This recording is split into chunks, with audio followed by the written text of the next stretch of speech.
rotational motion and vibrational motion.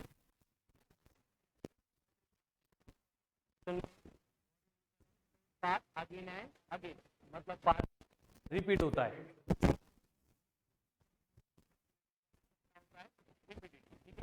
हमने oscillatory motion में कुछ बेसिक टर्म क्या था, जैसे कि मीन पोजीशन विल बिकम 0. उसके बाद में एक्सट्रीम पोजीशन पे क्या मतलब मीन पोजीशन, पीरियोडिक टाइम मतलब time required to complete oscillation, then frequency मतलब number of oscillations completed in time. ठीक है, तो स्टार्ट किया था डिस्कशन फ्रॉम स्प्रिंग की सिस्टम. इसमें हमने एक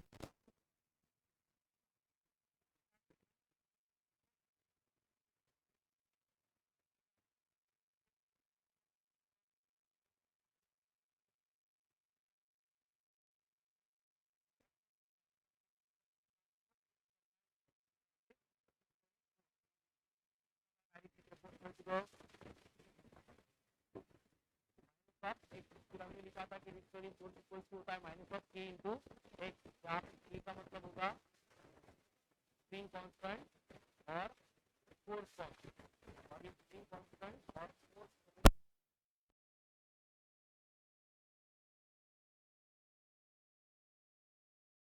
denoted by K, given by K equals to F by X, और उसका alternate formula equals to M into omega का स्क्वायर. ठीक है, जहां पे एम का मतलब ओमेगा का मतलब और ये एंगुलर फ्रीक्वेंसी कैलकुलेट कैसे करेंगे हम, omega equals to 2 pi N, जिसमें एन का मतलब होगा फ्रीक्वेंसी, या फिर उसका अल्टरनेट फॉर्मूला था omega equals to 2 pi upon T, and यहाँ पे टी का मतलब होता है टाइम पीरियड या फिर पीरियोडिक टाइम ऑफ एसएचएम. फिर उसके बाद में हमने पीरियोडिक टाइम के लिए भी फॉर्मूला डिराइव किया था. क्या था periodic time, 2 pi into root of m by k. Then frequency of oscillation क्या थी, 1 upon 2 pi root of k by m. ठीक है, तो पीरियोडिक टाइम हो गया, फ्रीक्वेंसी हो गई. ठीक है, उसके बाद में हमने यहाँ पे इंट्रोड्यूस किया था differential equation for linear SHM को. क्या था डिफरेंशियल इक्वेशन, वेरी गुड. और डिफरेंशियल इक्वेशन से वन बाय वन पहले कैलकुलेट किया था एक्सप्रेशन फॉर एक्सेलरेशन. तो एसएचएम का एक्सेलरेशन क्या होता है, minus of omega square into X. Velocity क्या थी, omega into root of A square minus x square. And displacement क्या था, ओमेगा इंटू टी प्लस, जहां पे अल्फा को बोला था इनिशियल फेज, मतलब कौन, इपोच. तो उसमें अगर बॉडी मोशन स्टार्ट कर रही है फ्रॉम मीन पोजीशन तो अल्फा बनेगा 0, अल्फा बनेगा 0 तो एक्स बनेगा ए साइन ओमेगा टी. अगर मोशन स्टार्ट हो रही है फ्रॉम एक्सट्रीम पोजीशन तो अल्फा बनेगा पाई बाई 2, मतलब एक्स बनेगा A cos of omega into t. तो डिस्प्लेसमेंट, वेलोसिटी एंड एक्सेलरेशन, इनकी इक्वेशन डिराइव करने के बाद नेक्स्ट पार्ट में देखा था उनकी condition at maximum extreme position. तो मीन पोजीशन पे क्या होता है, एक्स इक्वल टू, अगर एक्स 0 तो एक्सेलरेशन बनेगा बनेगी मैक्सिमम मतलब A omega, acceleration will become, very good. And extreme position है तो डिस्प्लेसमेंट बनेगा ए, वेलोसिटी बनेगी 0 एंड एक्सेलरेशन बनेगा minus of omega square into A. ठीक है, तो ये वेलोसिटी, डिस्प्लेसमेंट एंड एक्सेलरेशन इनका डिस्कशन हो गया था. फिर लास्ट लेक्चर में उससे रिलेटेड क्वेश्चन भी सॉल्व किए थे, एंड उसके बाद में इंट्रोड्यूस किया था एनर्जीज को. ठीक है, तो पहले काइनेटिक एनर्जी क्या होती, kinetic energy A square minus x square. उसके बाद में potential energy, very good. And then total energy,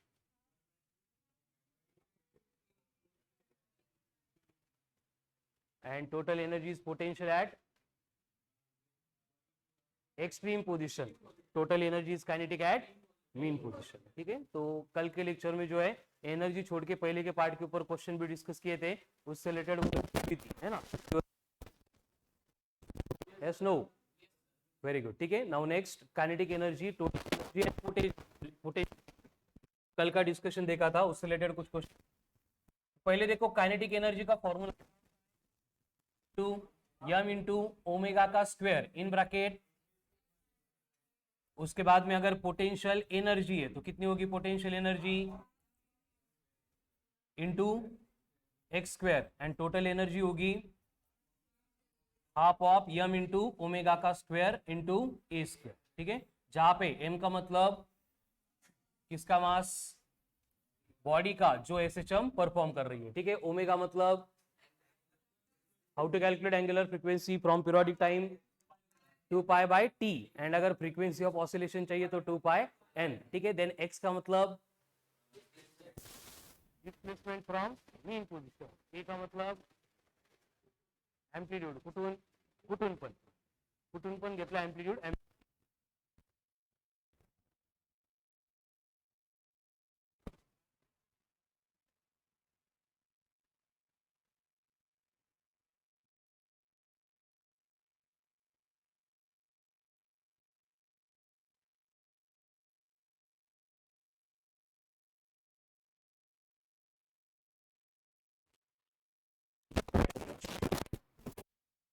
Calculate the distance at which and potential energy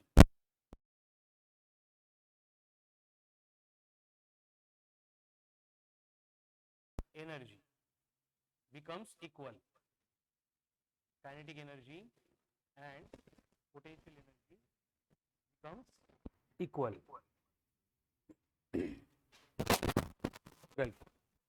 हमें डिस्टेंस चाहिए जहां पे kinetic energy and potential energy equal बनेगी। कहां पे होती है काइनेटिक,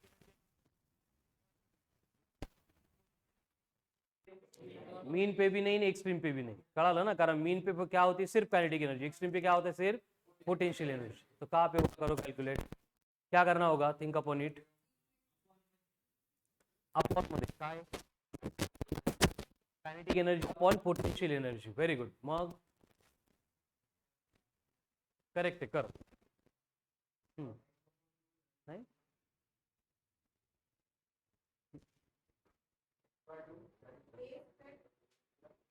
गोळ्या नाही मारत फिजिक्स मध्ये। A by root 2, excellent, very good, correct. कहां पे होगा, at a distance of x equals to A by. आता हे बघा, मी पहिले काल पण तुम्हाला सांगितलं होतं की क्वेश्चन रीड करून त्यावर थिंक नाही करायचं। ठीक आहे ना, जे कळते आपल्याला ते इक्वेशनच्या फॉर्म मध्ये लिहायचं। क्वेश्चन रीड करून आपल्याला कळतं काय, एकच गोष्ट कळते काय, कायनेटिक एनर्जी इक्वल है किसके, हे सोडून काहीच नाही दिलं क्वेश्चन मध्ये, तो इतना लिख सकते हैं फ्रॉम क्वेश्चन, यस नो। अब ये लिखने के बाद आगे क्या कर सकते हैं, फॉर्मूले पुट कर सकते हैं। तो काइनेटिक एनर्जी क्या होती है, 1/2 m omega square in bracket A square minus x square equals to 1/2 m into omega square into x square. काही नवीन नाही केलं आपण, हे ऑलरेडी कालचे फॉर्म्युले ते पुट केले, क्लियर आहे आता। अब आगे क्या होगा, 1/2 m omega square, 1/2 m omega square, तो क्या बचेगा यहाँ पे A square minus x square equal to x square. अब ये माइनस एक्स स्क्वायर अगर इधर आ गया तो ए स्क्वायर इक्वल्स टू क्या होगा, ट्वाइस ऑफ एक्स स्क्वायर, यानी ट्वाइस ऑफ एक्स स्क्वायर जो है इक्वल टू बन गया ए स्क्वायर। तो एक्स स्क्वायर इक्वल्स टू क्या बनेगा, A square by 2 by taking root on both side, x equals to A by root 2। इतने distance पे kinetic energy will become equals to potential energy. फक्त question read करून हे कळलं पाहिजे आपल्याला काय करायचं, बाकी हे ऑटोमॅटिक आहे। स्वतःच्या ब्रेनवर विश्वास ठेवा, खूप ऍक्टिव्ह येतो। हो गया। अभी सेम टाइप का question, calculate the distance at which kinetic energy becomes 3/4 of potential energy. Kinetic energy becomes 3/4 of potential energy. परत क्वेश्चन से क्या लिख सकते हैं हम, kinetic energy equals to 3/4 times of potential energy, यानी कि इक्वेशन बनेगा। अगेन फॉर्मूले पुट करके आपको सिंप्लीफाई करना है।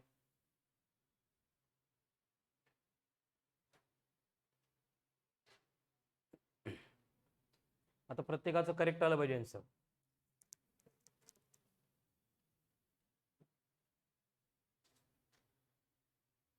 क्या आ रहा है आंसर,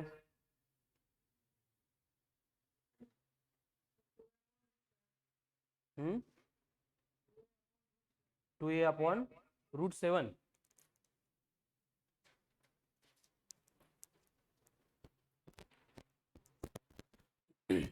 देखो kinetic energy equals to 3/4 of potential energy में हाफ एम ओमेगा स्क्वायर तो कैंसिल हो गया, यहाँ पे क्या बचेगा सिर्फ 4 times of A square minus x square equals to 3 times of x square.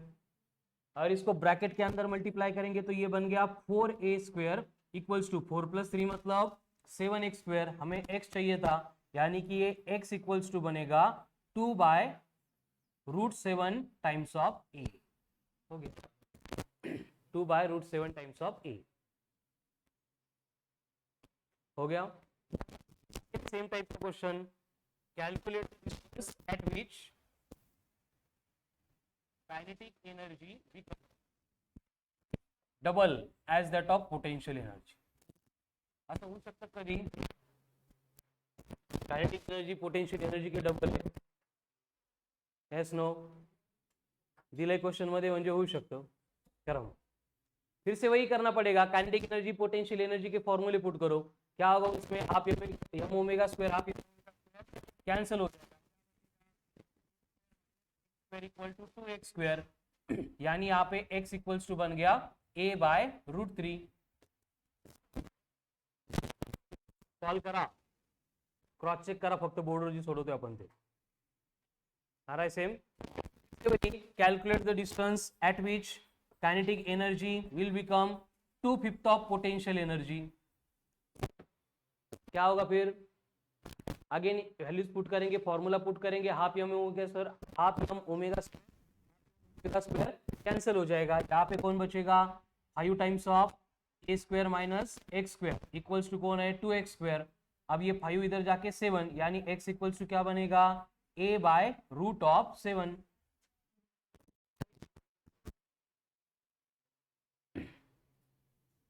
आला ऐश्वर्या, करेक्ट, व्हेरी गुड।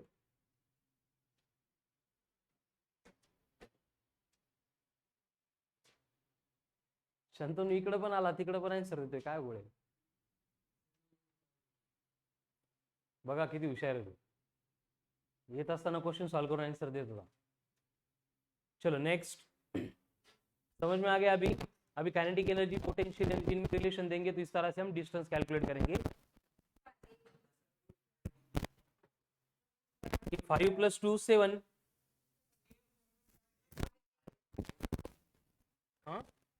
हाँ 5a स्क्वायर राहिलं ना, वेरी गुड। तो क्या होगा फिर,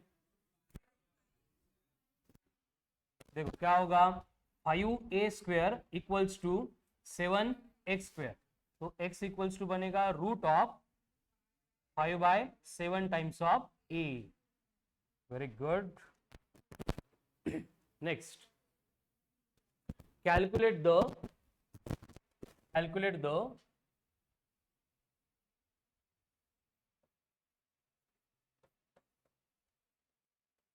फ्रैक्शन ऑफ काइनेटिक एनर्जी और fraction of total energy which is kinetic at x equals to a/√2। देखो क्वेश्चन में क्या बोला है, टोटल एनर्जी का कितना फ्रैक्शन काइनेटिक होगा, कितने डिस्टेंस पे, a/√2 पे। अगर हमें इस तरह से फ्रैक्शन पूछा गया, मतलब हमें पूछा गया है कि kinetic energy upon total energy ये कितना होगा।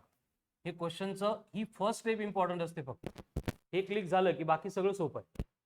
क्या बोला है कि टोटल एनर्जी का कितना अमाउंट, कितना फ्रैक्शन जो है वो काइनेटिक होगा, मतलब हम क्या फाइंड करेंगे, kinetic energy upon total energy. करो फाइंड फिर काइनेटिक एनर्जी का formula, half of m into omega square in bracket a square minus x square. Total energy क्या होती है, half of m omega square into a square. तो फिर से ये half m omega square, half m omega square. अब यहाँ पे हमें क्या करना है, बस x को रिप्लेस करना है a/√2 से।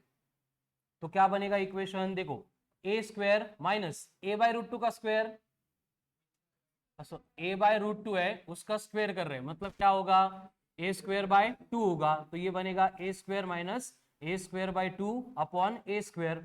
अब न्यूमरेटर में दोनों टर्म से हम a स्क्वायर कॉमन लेंगे, तो डिनोमिनेटर का a स्क्वायर उससे कैंसिल हो जाएगा। क्या बचेगा ब्रैकेट में, 1 माइनस 1/2 माइनस मतलब कि डिस्टेंस पे टोटल एनर्जी का 1/2 मतलब आधा पार्ट क्या बनता है,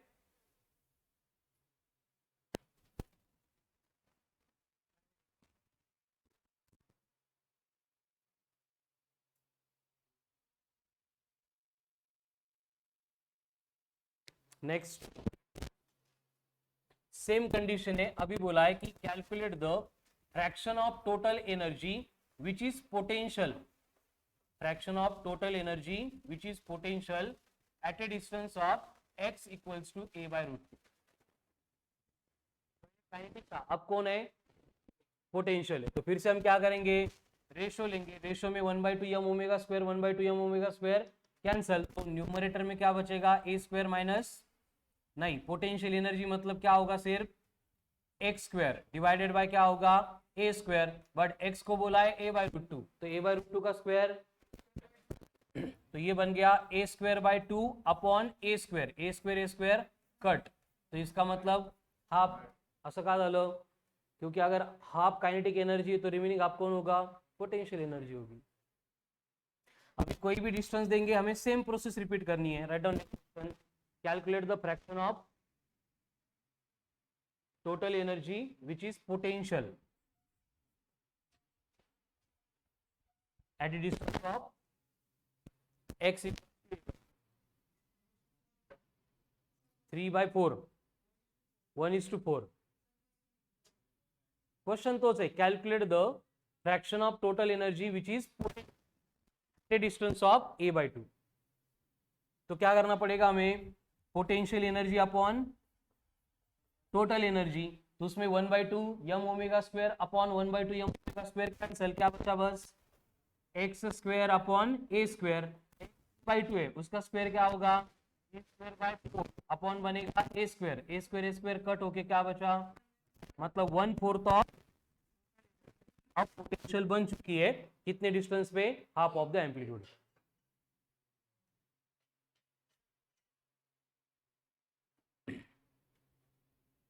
नेक्स्ट, अभी सेम क्वेश्चन है, हमें बोला गया है कि calculate the fraction of total energy which is kinetic at a distance of x equals to a/2।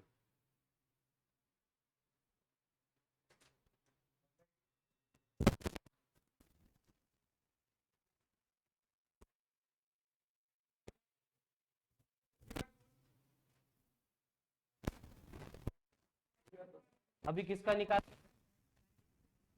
Ratio किसका आएगा, काइनेटिक टोटल में, फिर से 1/2 m omega square 1/2 m omega square cancel हो गया, क्या बचेगा सिर्फ A square minus x square upon A square, ये कौन है, kinetic energy upon potential energy. अब यहाँ पे x की वैल्यू कितनी है, a/2 का स्क्वायर ए स्क्वायर बाय 4, मतलब न्यूमरेटर में क्या बनेगा, A square minus A square by 4 divided by A square, again A square common लेके कैंसिल हो जाएगा, तो क्या बचा 1 माइनस, एंड 1 माइनस 1/4 मतलब कितना होता है, 3/4।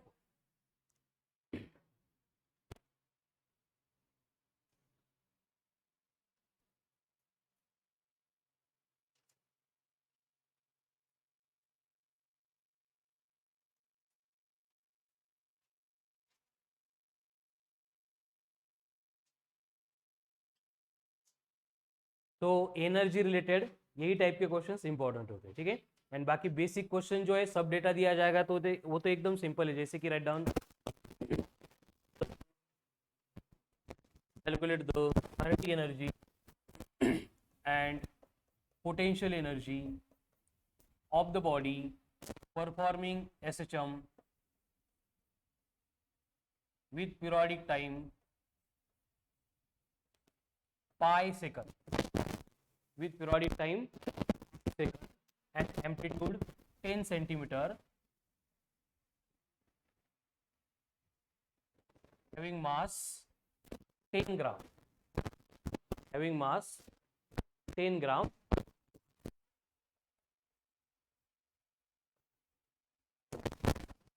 having mass 10 gram at a distance of 3/4।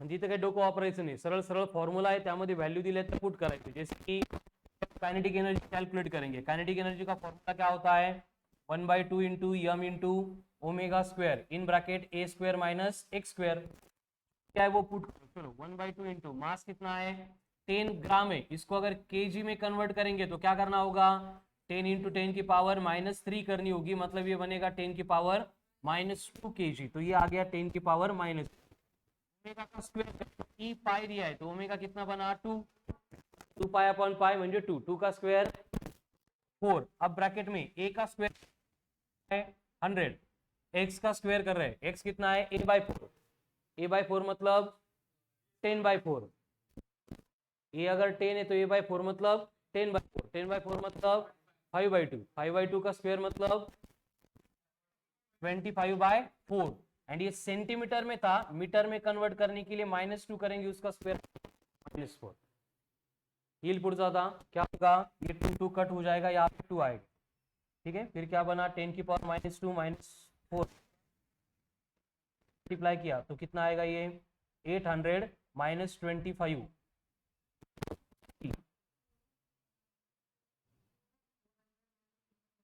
Were divided by 4, 400 येतं,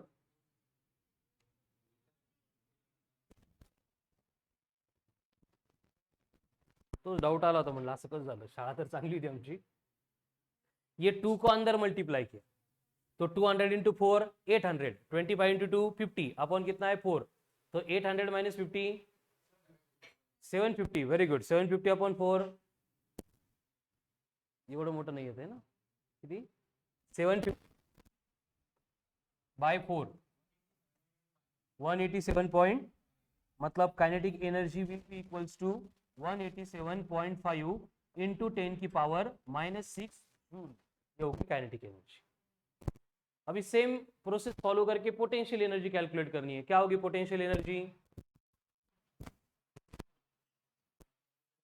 पोटेंशियल एनर्जी होती है 1/2 इंटू यम into omega square into x square, अब 1/2 इंटू यम ओमेगा स्क्वायर कितना आता है मास 10 की पावर -2, ओमेगा का स्क्वायर 4 इंटू एक्स स्क्वायर करना है, एक्स कितना है 2.5,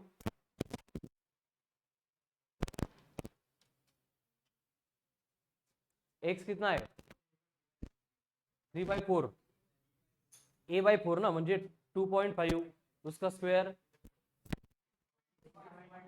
6.25, सेंटीमीटर में था, मीटर में करेंगे स्क्वायर होगा तो -4, तो क्या होगा ये 2 कट 6.25 का डबल मतलब 12.5 इंटू 10 की पावर -6 जूल, ये हो गई पोटेंशियल।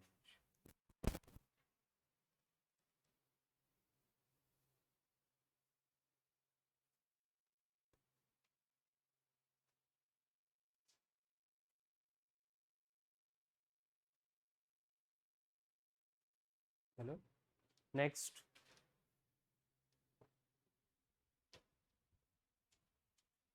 बाकी क्वेश्चंस आपको वर्कशीट में मिलेंगे, ठीक है, same time. Composition of 2 SHM, composition of 2 SHM,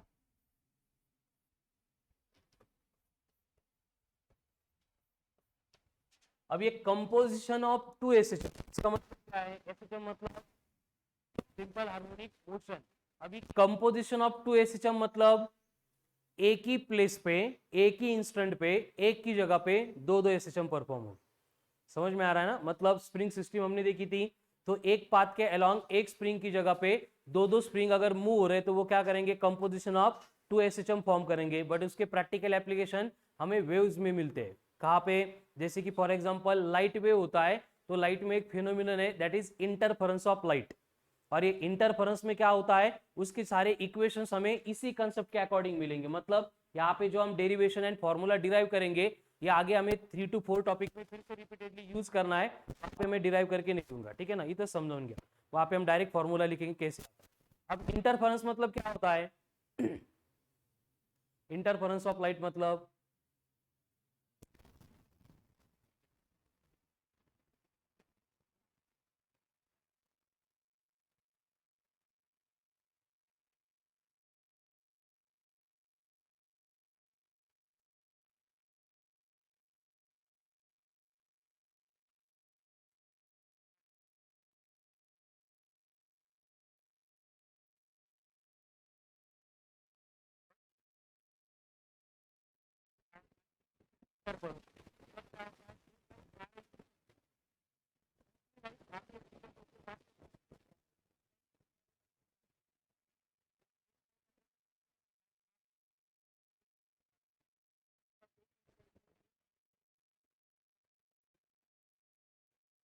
ये एक दूसरे में क्या होता है,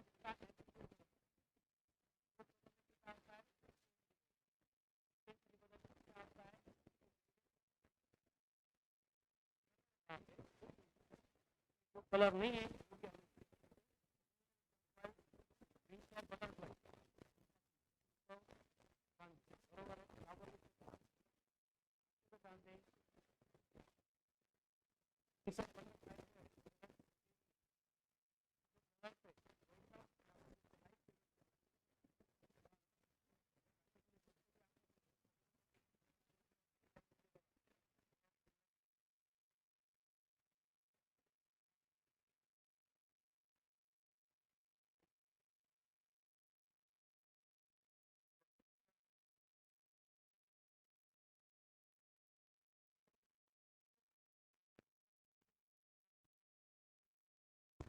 तो एरिया जो है एक दूसरे के साथ इंक्लाइन होते हैं, मतलब सेम प्रोसेस होती है, लाइट आके रिफ्लेक्ट होती है, रिफ्लेक्शन में डायरेक्शन चेंज होती है एंड लाइट वहां पे एक दूसरे के साथ इंटरफेयर होती है एंड उसकी वजह से जो इमेंस कलर है वो प्रोड्यूस होते हैं, ठीक है।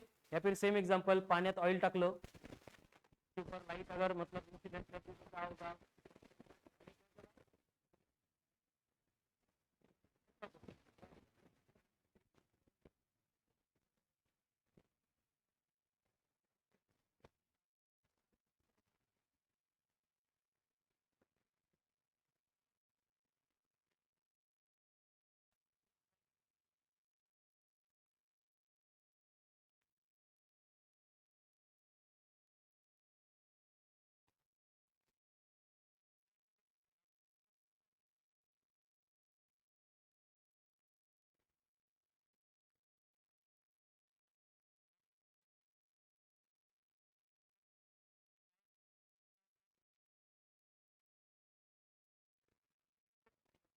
इलेक्ट्रोमैग्नेटिक वेव आ गया।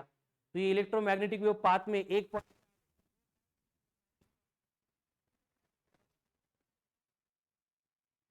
श्रवण, यशवंत, अक्षय इकडे या पटकन पटकन लवकर, टाइम पास नाही,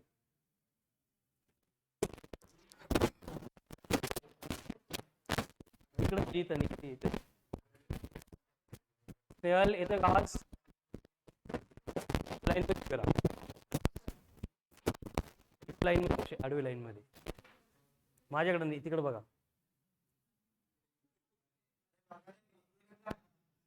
हा बघा तिकडे, इकडे बघा, इथं उभं राहा। आता तुला काय करायचंय, त्या डोर पाशी जायचंय।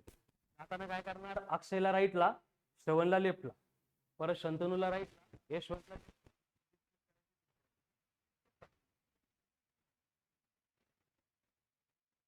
तो अक्षय गाकल ढकलायचे कोणी श्रवणला इकडे तुम्ही तुमच्या जागेवर जा, चल परत वापस ठेव, चला पटकन, त्याने ढकललं, आपण नाही राहिलं, त्याने ढकललं पाहिजे, परत जागेवर ये.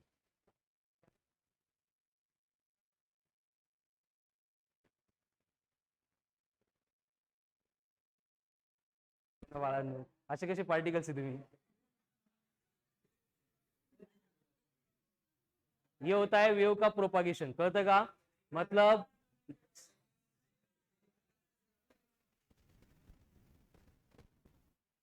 काय होत है,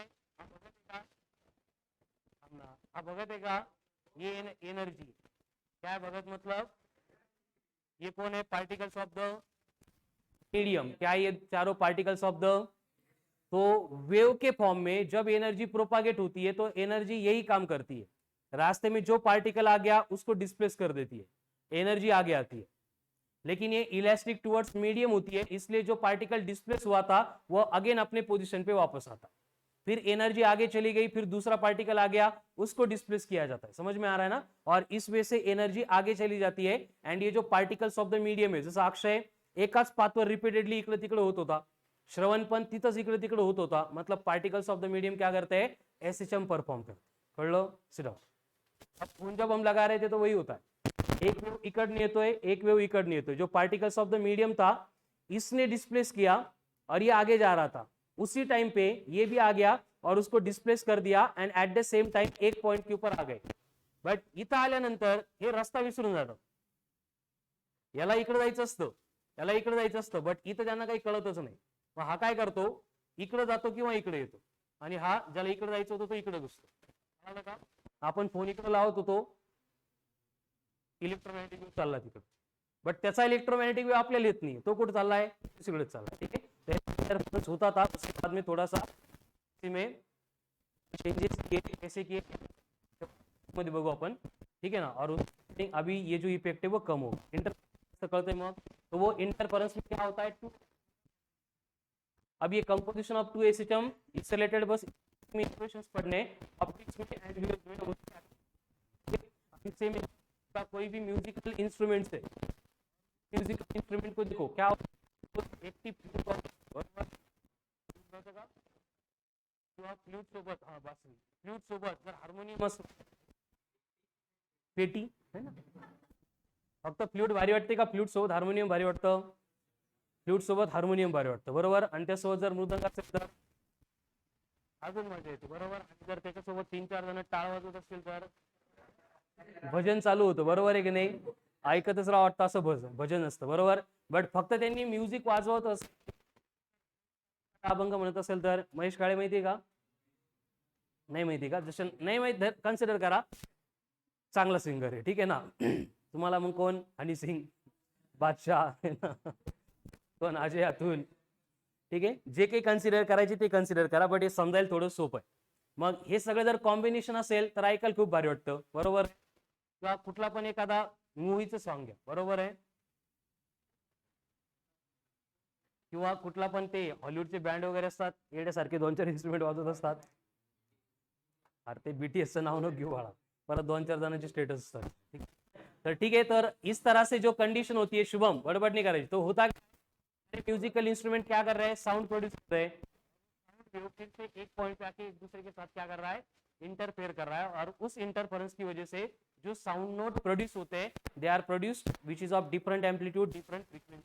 मतलब उन्होंने क्या किया, अगेन एक दूसरे के साथ इंटरफेयर किया, इसलिए जो एक्चुअल साउंड था उससे डिफरेंट साउंड हमें सुनाई. कळालं ना. तर ते वेव्स मध्ये आपण अजून डिटेल मध्ये बोलू. कंपोजिशन ऑफ एसिटम में क्या होगा, आइडिया आ रही बेसिक. तो हम क्या करेंगे, यहाँ पे 2 एसिटम की इक्वेशन कंसीडर करेंगे. जैसे एसिटम है x1 इक्वल्स टू, क्या होता है equation, a sine omega t, इसको a1 बोलो. दूसरा इक्वेशन बनेगा x2 equals to a2 sine of omega t plus alpha. इसका एम्पलीट्यूड a1 है, इसका एम्पलीट्यूड. अब इन दोनों में फेज डिफरेंस कितना है, फेज मतलब कौन, ये ओमेगा टी के आगे की जो टर्म है वो फेज है, π/2 नहीं अल्फा. इन दोनों के अगर ये ब्रैकेट का सब्ट्रैक्शन करेंगे तो क्या बचेगा, अल्फा. तो अल्फा क्या होगा, यहाँ पे फेज डिफरेंस हो गया. ठीक है. अब ये दोनों कंपोजिशन इनका हमें देखना है. इसका मतलब क्या हो रहा है कि ये x equals to x1 plus x2 हो रहा है, क्योंकि ये पार्टिकल का डिस्प्लेसमेंट दोनों मिला के करने वाले हैं.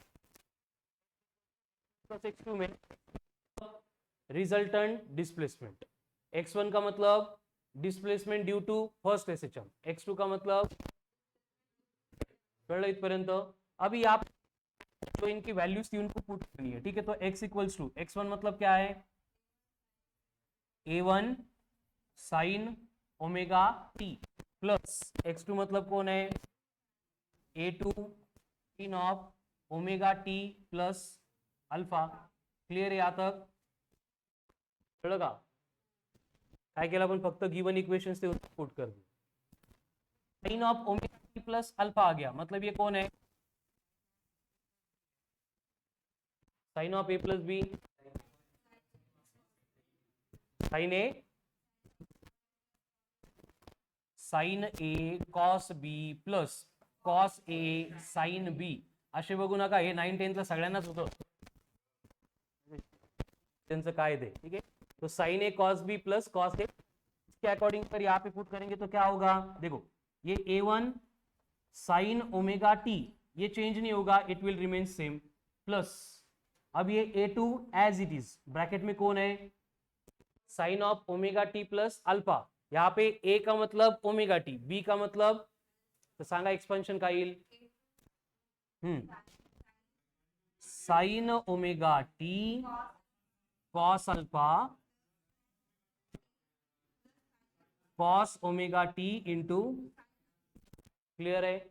अब यहाँ पे A2 को ब्रैकेट के अंदर मल्टीप्लाई करना है, उसके बाद इक्वेशन क्या बनेगा बोलो, x equals to A1 sine omega T plus A1 sine omega T plus A2 या इन alpha cos of omega into, एकदा चेक करून घ्या, इक्वेशन क्या था ब्रैकेट में, sine omega t cos alpha, उसको A2 से मल्टीप्लाई कर दिया, क्या बना, A2 sine omega t cos alpha, plus कौन था, cos omega t sine alpha, A2 से मल्टीप्लाई किया, क्या बना, A2 sine alpha cos of omega T, करते इतपर्यंत। अब यहाँ पे कुछ टर्म्स हम कॉमन लेंगे, जैसे कि यहाँ पे साइन ओमेगा टी है, यहाँ पे साइन ओमेगा टी है, तो इन दोनों में से अगर हम साइन ओमेगा टी कॉमन लेंगे तो x इक्वल्स टू क्या बनेगा, ये बनेगा sign omega T into bracket of plus plus ये कौन है, A2 sine alpha cos of omega into T. परत एकदा फ्रॉम स्टार्ट बघून घ्या, पाहिजे तर लिहून घ्या, कळतंय का बघा स्टेप बाय स्टेप, हो का, कुठं, इकडं का मागच्या स्लाइड मध्ये, हाँ यहाँ पे A1 प्लस A2, हाँ ये कॉस अल्फा,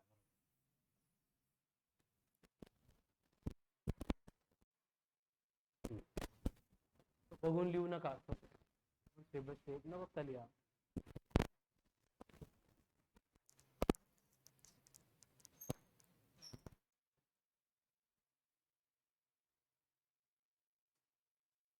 चलो हो गया लिखे,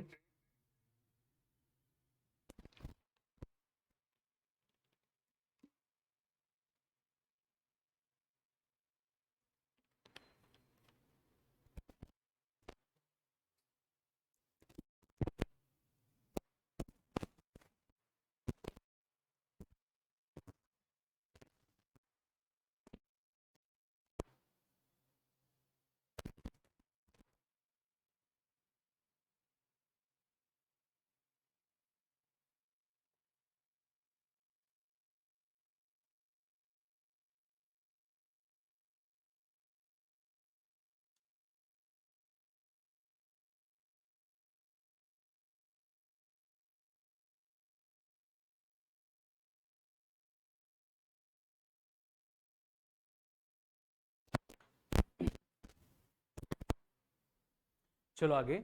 अब यहाँ पे देखो A1 plus A2 cos of alpha, ये ब्रैकेट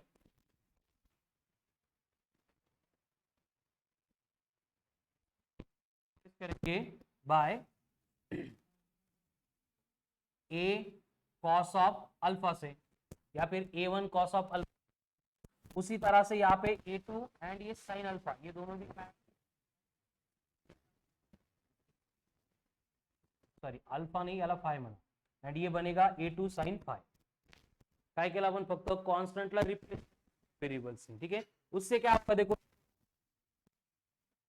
क्या होगा, यहाँ पे A1 into sine omega T into cos phi plus यहाँ पे क्या होगा A2 sine phi into cos of omega into T, आगे आ गया sine A cos B plus cos A sine B, तो इसका मतलब क्या होगा sine of A plus B, ठीक है, तो ये बनेगा फिर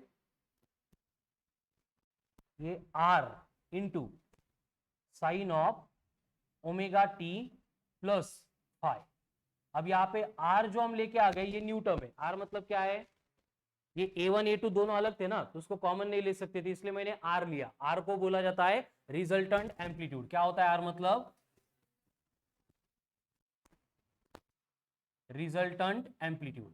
अभी रिजल्टेंट एम्पलीट्यूड फाइंड करना है हमें, तो सिंपल हम क्या करेंगे, यहाँ पे जो A1 cos phi था एंड यहाँ पे जो A2 sin phi था, इनकी जो एक्चुअल वैल्यू थी इनको करके ऐड करेंगे। कैसे? यहाँ पे जो A1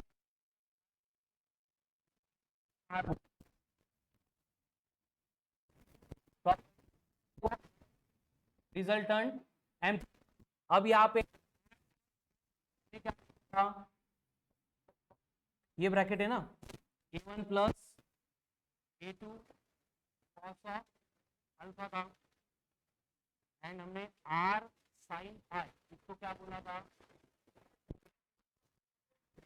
किसको पुट किया था हमने, एक मिनट ना,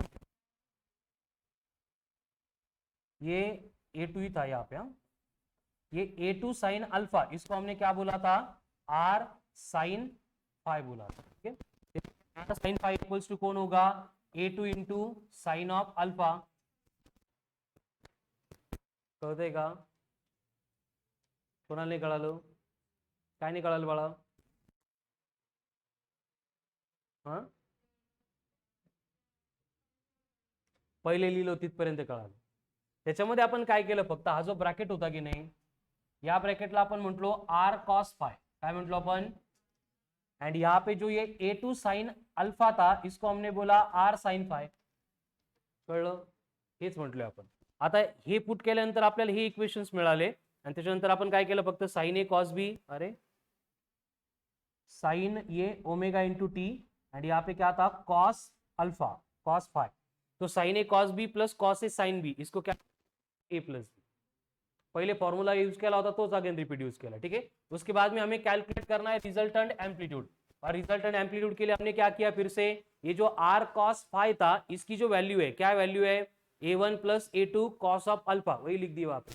उसके बाद में ये जो R sin phi था, क्या है R sin phi, A2 sin alpha, ये पुट कर दिया है। अभी दोनों साइड में स्क्वायर करके हमें ऐड करना है। तो जब हम इनको स्क्वायर करके ऐड करेंगे तो क्या होगा, देखो पर देखना काय वैल्यू होत्या, R cos phi equals to क्या था, A1 plus A2 cos of alpha and R sin phi, इसकी वैल्यू कितनी थी, A2 sin ऑफ अल्फा। हे बघ तिकडच्या व्हॅल्यूज आहेत त्याच आपण रिपीट लिहिलेत, क्लियर है। अभी इन दोनों को स्क्वायर करके ऐड करने वाले हैं।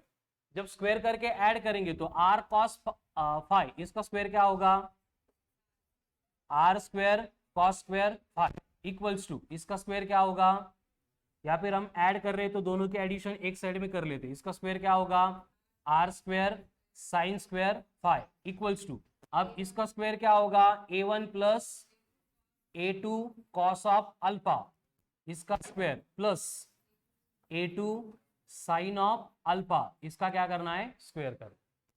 अभी इस साइड में जो है हम आर स्क्वायर कॉमन लेंगे, तो आर स्क्वायर कॉमन लेके ब्रैकेट में क्या बचा, sine square five plus cos square five which is equals to 1, मतलब ये आएगा डायरेक्टली इक्वल टू। अब इसको एक्सपांड कर दे, क्या होगा expansion, A1 square plus A2 square cos square alpha plus twice of A1 A2 cos of alpha plus इसका square मतलब क्या होगा, A2 square sine square alpha, square करके ऐड कर दिया। अब इसमें देखो क्या है, यहाँ पे A2 का स्क्वायर है, यहाँ पे A2 का स्क्वायर है, तो इन दोनों में से अगर A2 स्क्वायर कॉमन लेंगे तो ब्रैकेट में क्या बचेगा, again sine square alpha plus cos square alpha which is equals to 1, यानी ये आर स्क्वायर इक्वल्स टू क्या हो रहा है, A1 का स्क्वायर प्लस A2 का square plus twice of A1 A2 cos of alpha. अब दोनों साइड में क्या, स्क्वायर रूट लेने के बाद क्या आ गया, R equals to root of P1 P का स्क्वायर प्लस Q का square plus 2PQ cos of theta. आठवलं का काय होतं, बस वही है, बस वहां पे P एंड Q वेक्टर थे, यहाँ पे A1 एंड A2 कोण आहे, एम्प्लीट्यूड आहे। ठीक आहे, ज्यांना इंटरमिडिएट स्टेप प्रॉब्लेम आला असेल ताण घेऊ नका, हा फॉर्म्युला लक्षात ठेवा। कळालं ना, कारण तो प्रॉब्लेम तिकडचा आहे. Sine of A plus B ला कस का direct sine A cos B म्हणता.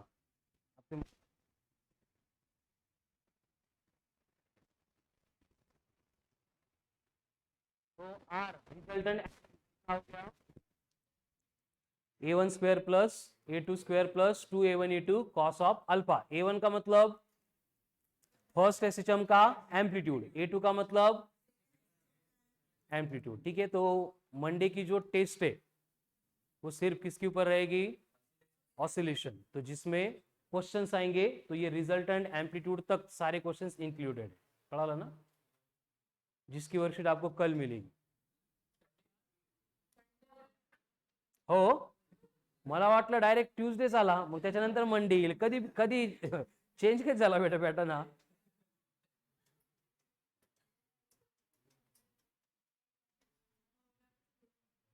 उद्या व्हॉट्सअपला मग येऊन घेऊन जा, क्लास चालू आहे उद्या.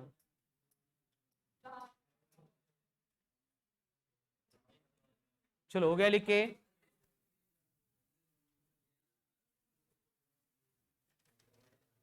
हाँ, ये हो गया a1 square plus a2 square plus 2a1 a2 cos of phi. इसका रूट मतलब क्या होगा, रिजल्टेंट एम्पलीट्यूड ऑफ 2SHM.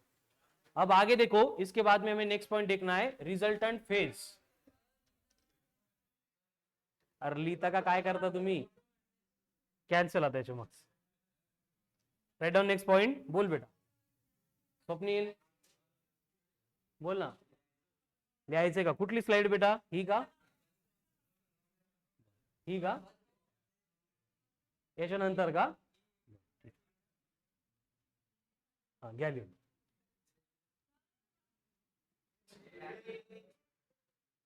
घे पटकन लिहून.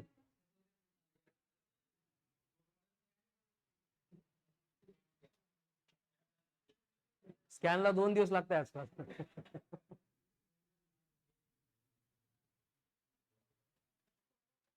प्रणिता असं एक एक पाहून लिहिते बेटा. आर आर च एक लाईन, मग अर्ध सर्कल. स्वप्नील घे लिहून बेटा पटपट. Swapnil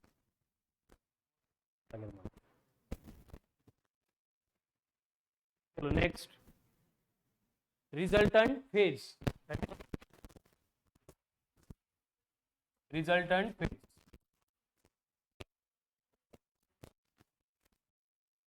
of SHM. अब देखो हम इक्वेशंस यहाँ पे यूज किए थे, क्या क्या था देखो. R cos phi equals to कौन है, a1 plus a2 cos of alpha and R sine phi equals to कौन है, बोलो क्या था पहले, R cos phi equals to कौन है, a1 plus 2 cos of and R sine phi equals to कौन है, 2 साइन ऑफ. क्लियर यार, चाहिए रिजल्ट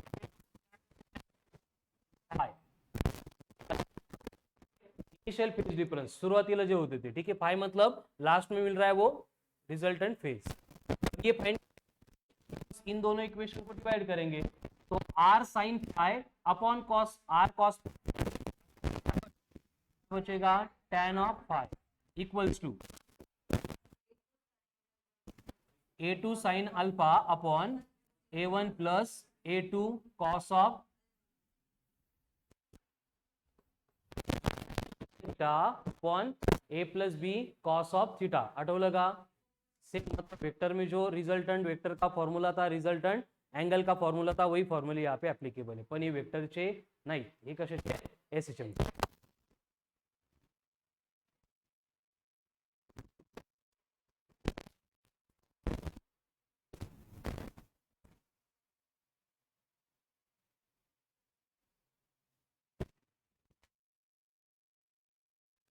कि फॉर एग्जाम्पल आपको बोला क्या है कि x टू 3 साइन थीटा या फिर omega T plus 4 cos of omega into t, ये दो एसएचएम के कंपोजिशन का रिजल्टेंट इक्वेशन. रिजल्टेंट एम्पलीट्यूड कैसे कैलकुलेट करेंगे, रिजल्टेंट एम्पलीट्यूड का फॉर्मूला क्या है, r equals to root of a1 square plus a2 का square plus twice of a1 a2 cos of alpha. Given equation में a1 का मतलब कौन है, a2 का मतलब कौन है, यहाँ तक तो सबका क्लियर है। अबाउट अल्फा, दोनों इक्वेशन में बेस डिफरेंस कितना है, अपन x1 प्लस x2, बस उसी फॉर्म में x1 मतलब कौन है, t sine omega t. In general क्या होता है, x1 equals to a sine omega t, compare किया तो a रिप्लेस बाय, इसलिए a1 3 बन गया। यहाँ पे फिर से रिपीट किया तो a2 बन गया 4, but what about alpha, alpha की कौन मतलब 0,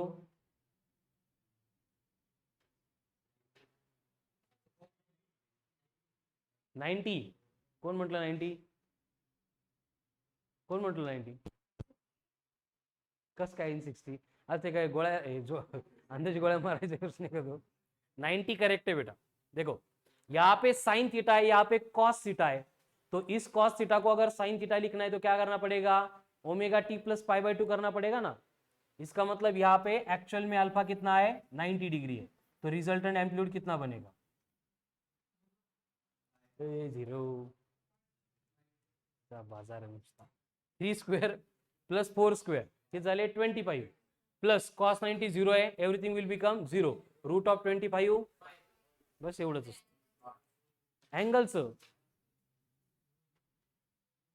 हे बघ इक्वेशन क्या था, x equals to 3 sine omega T plus 4 cos of omega into t. अब हम इसको लिख रहे हैं इस फॉर्म में, x इक्वल्स टू कौन है, x1 प्लस, यानी कि x1 का इक्वेशन दिया है 3 sine of omega into t. तो हम अगर इसको कंपेयर करेंगे x1 equals to a1 sine of omega into t के साथ, तो हमें कंपेयर करके यहाँ पे a1 की वैल्यू 3 मिल गई। यहां तक क्लियर है सबको, ये a1 3 हो गया। उसके बाद में x2 की वैल्यू कितनी है, 4 cos of omega into T, but general form जो है वो साइन थीटा के फॉर्म में है, तो कॉस थीटा को अगर हमें साइन थीटा लिखना है तो क्या लिखना पड़ेगा, इसको लिखना पड़ेगा 4 sine of omega T plus minus pi by 2। फिर वो क्वाड्रेंट के अकॉर्डिंग साइन चेंज होगा, बट इसका यहाँ पे यूज नहीं है, ठीक है। प्लस करेंगे तो भी साइन का कॉस बनने वाला है, माइनस करेंगे तो भी साइन का कॉस बनने वाला है। अब इसको हम कंपेयर करेंगे किसके साथ, a2 sine of omega T plus alpha के साथ। असं इक्वेशन घेतलं होतं बघा आपण सगळ्या स्टार्टला, जब हमने कंपोजिशन ऑफ 2 एसएचएम लिए थे, x1 कौन था, a1 sine omega T, x2 कौन था, a2 sine omega T plus alpha. तो इस फॉर्म में बस उनको हम सिंप्लीफाई कर रहे हैं। तो सिंप्लीफिकेशन के बाद क्या आ गया यहाँ पे, a2 sine of omega T plus alpha. अब इसको अगर कंपेयर करेंगे तो यहाँ पे a2 कितना आ रहा है, 4, अल्फा कितना है, पढ़ रहा था, बस r इक्वल्स टू पुट करेंगे root of a1 square plus a2 square plus 2a1 a2 cos of alpha, तो कितना बनेगा रिजल्टेंट एम्पलीट्यूड,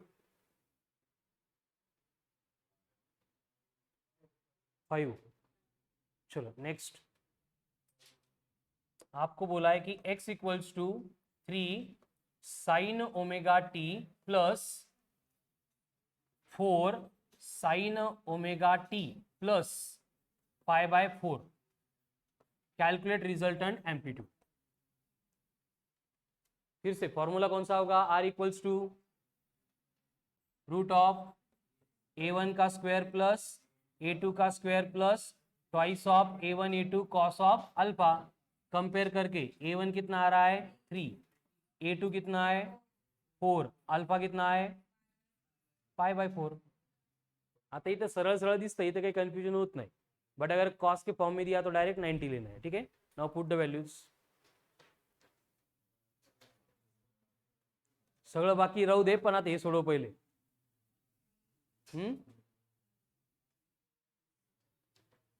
क्या होगा, r इक्वल्स टू बनेगा square root of 3 square 9, 4 square 16 plus twice of a1 a2 4 into 3 12 का double 24 into cos of pi by 4 मतलब 45 कितना होता है 1/√2 24 अपॉन 1/√2 मतलब क्या बनेगा 12√2 √2 कितना है 1.4 इंटू 12 16.8 हो बरोबर आहे 16.8 डेसिमल राहिला फक्त तुझा अब इनको ऐड करेंगे 16 + 9 25 + 15 40 येतं ना मग त्यामध्ये अजून 1.8 करायचा कितना आ रहा है √42 मतलब रिजल्टेंट एम्पलीट्यूड अप्रोक्सीमेटली 6.5 ये मीटर में तो मीटर सेंटीमीटर में तो सेंटीमीटर